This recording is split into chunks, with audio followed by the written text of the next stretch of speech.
La Reserva Federal de los Estados Unidos acaba de tomar una decisión que ha sacudido los mercados. Por primera vez en el año 2025, ha recortado las tasas de interés. La reacción fue inmediata y positiva, llevando a los mercados a alcanzar un nuevo récord histórico. Y la historia no termina ahí. Ahora, la propia Reserva Federal está insinuando la posibilidad de más recortes antes de que finalice el año. Es fundamental comprender que estos recortes de tasas de interés van mucho más allá de la simple posibilidad de obtener una hipoteca o un préstamo para un automóvil a un costo menor. Sus efectos son profundos y directos sobre nuestra economía y sobre el valor de nuestro dinero. En los próximos minutos, desglosaremos estas implicaciones. Así que, si tienes una hipoteca, un préstamo para automóvil, deudas de tarjeta de crédito, o simplemente estás considerando solicitar un préstamo, esta información es crucial para ti. El Banco Central, conocido como la Reserva Federal, es la entidad que dirige nuestro sistema monetario. Esto le confiere dos poderes inmensos: la capacidad de controlar las tasas de interés y la potestad de imprimir dinero. Su misión se resume en lo que se conoce como un mandato dual. En términos sencillos, tienen dos grandes objetivos. El primero es alcanzar el máximo empleo, lo que se traduce en una economía fuerte y robusta. El segundo es mantener la estabilidad de precios, es decir, una inflación baja y controlada. Hasta hace muy poco, la postura de la Reserva Federal era firmemente en contra de recortar las tasas. ¿La razón? Expresaban preocupación por los aranceles y su potencial para empeorar la inflación. También citaban la solidez de la economía y el mercado laboral como razones para no ver la necesidad de un recorte. Sin embargo, el panorama ha cambiado drásticamente debido a tres factores clave. Primero, los datos de empleo han sido desfavorables. Segundo, ha disminuido la incertidumbre relacionada con los aranceles. Y tercero, las cifras de gasto de los consumidores se han mantenido estables. Analicemos esto en detalle, comenzando con las cifras de empleo. No solo se reveló que en agosto la economía estadounidense creó menos puestos de trabajo de lo esperado, sino que la Oficina de Estadísticas Laborales revisó a la baja las cifras de meses anteriores. Esta revisión confirma lo que muchos ya sospechaban. Durante gran parte de 2025, el mercado laboral fue considerablemente más débil de lo que se había informado originalmente. Las anécdotas sobre la dificultad para encontrar un buen trabajo ahora están respaldadas por datos concretos que muestran que el crecimiento del empleo no es tan vigoroso como se pensaba. Este fue el primer detonante que llevó a la Reserva Federal a reconsiderar su postura. El segundo factor tiene que ver con los aranceles. Durante la primera mitad de 2025, el presidente de la Fed, Jerome Powell, insistía en no recortar las tasas debido a la incertidumbre. El argumento era: no sabemos cómo los aranceles impactarán la economía, no sabemos cómo afectarán la inflación, no sabemos qué le harán a los precios. Por esa razón, se oponían a cualquier recorte. Ahora, con varios acuerdos arancelarios ya firmados por Estados Unidos, Jerome Powell ha declarado que se sienten más cómodos para iniciar los recortes, pues no creen que esto vaya a acelerar la inflación. Y el tercer punto es la estabilidad en el gasto. A pesar de las inquietudes sobre la inflación, los aranceles y el mercado laboral, el consumo en Estados Unidos ha permanecido fuerte. Es vital que recuerden este punto, porque se conecta directamente con cómo las tasas de interés más bajas pueden incentivar aún más el gasto, transformar nuestra economía e impactar el valor del dólar. Nuestro sistema económico entero se basa en el gasto. Cuanto más dinero gastas tú, más dinero gana alguien más.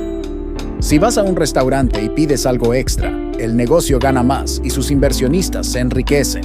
Por el contrario, si decides no gastar porque algo te parece demasiado caro, es bueno para tu bolsillo, pero perjudicial para ese negocio y sus inversores. Y en este gran esquema, el mayor gastador de todos en la economía de Estados Unidos no es un individuo o una corporación como Tesla o Jeff Bezos, es el gobierno de los Estados Unidos. Ahora, Exploremos cómo estas tasas de interés más bajas impactarán la economía y el dólar. Volvamos al impacto de las tasas de interés.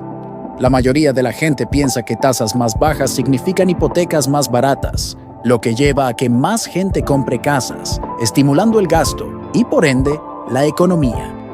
Y aunque esto no es del todo incorrecto, omite la pieza más importante del rompecabezas. Como mencioné, el mayor gastador en nuestra economía es el gobierno de Estados Unidos. Pues bien, también es el mayor prestatario del mundo. El gobierno estadounidense tiene una deuda de 37 billones de dólares. Y no solo eso. Se proyecta que en 2025 gastará aproximadamente 2 billones de dólares que no tiene, lo que significa que tendrá que pedir prestado ese dinero. La pregunta es, ¿de dónde lo obtiene? Puede pedir prestado a personas como tú y como yo, o a países extranjeros. Pero eso no es suficiente. Es aquí donde el gobierno recurre también a la Reserva Federal.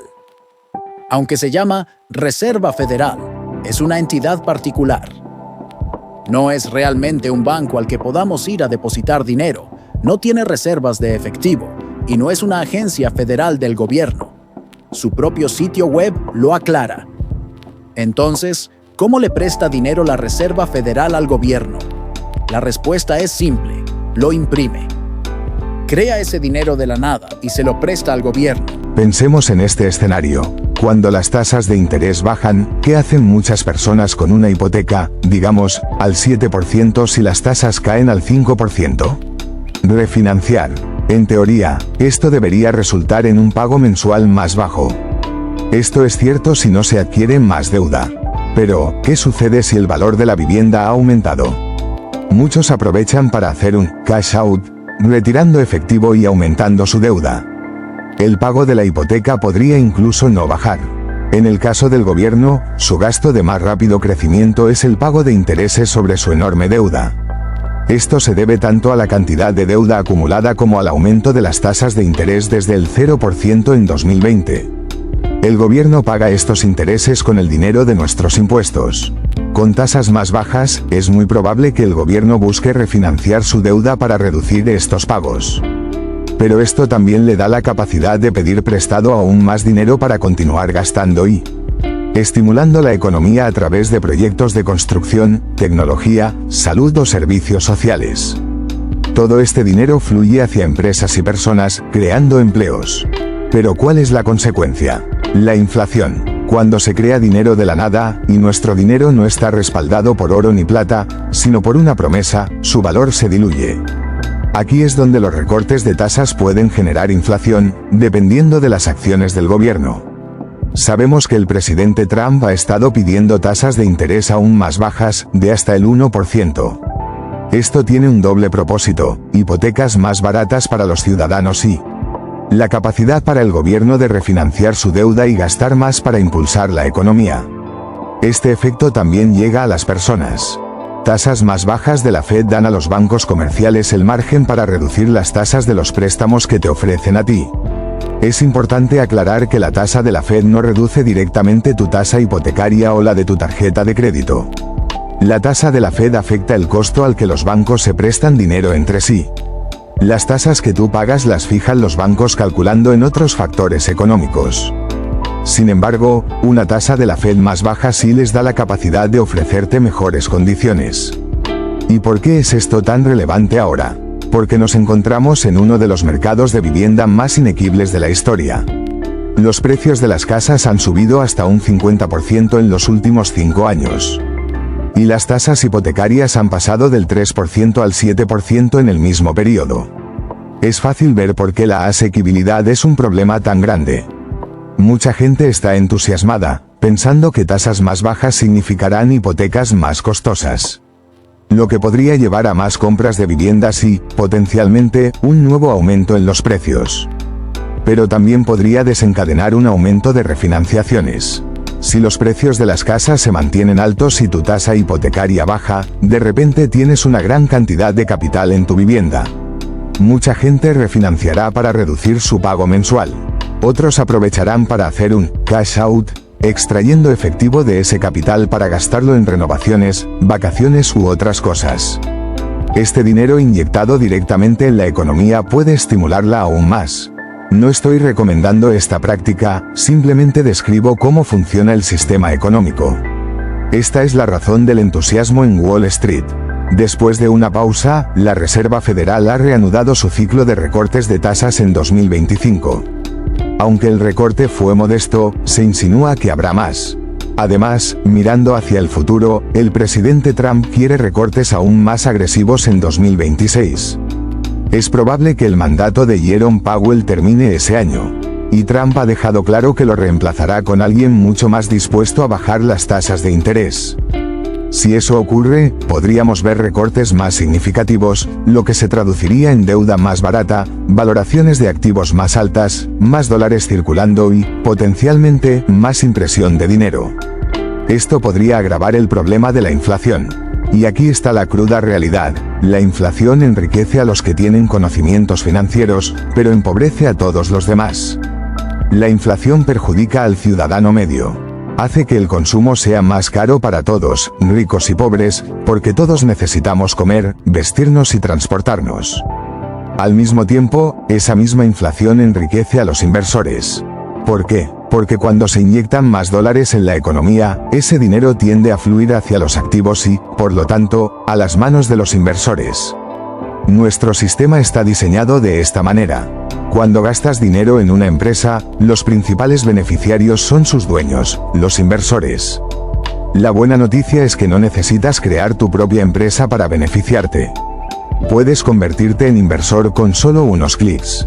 No estoy sugiriendo comprar una acción específica, sino adoptar la mentalidad de un inversor para poder prosperar en este sistema. Los mercados suben y bajan, pero con una estrategia de inversión sólida, puedes mitigar el riesgo y construir tu riqueza a largo plazo. La realidad es que esta economía continuará ampliando la brecha. Los que tienen conocimientos financieros se harán más ricos, mientras que la persona promedio se quedará atrás, sin entender por qué. La gente pide tasas de interés más bajas para poder comprar una casa, pero la verdad es que tasas más bajas no te harán rico si no eres financieramente inteligente. Para los que sí lo son, es una oportunidad. Para los demás, si la inflación aumenta, solo significa que la vida se vuelve más cara y más difícil. Y no olvidemos un último punto. Si tienes tu dinero en una cuenta de ahorros de alto rendimiento, tasas de interés más bajas significan que el interés que ganas sobre tus ahorros también disminuirá. No olvides suscribirte, compartir con amigos y colegas la información y dejar tu pulgar arriba.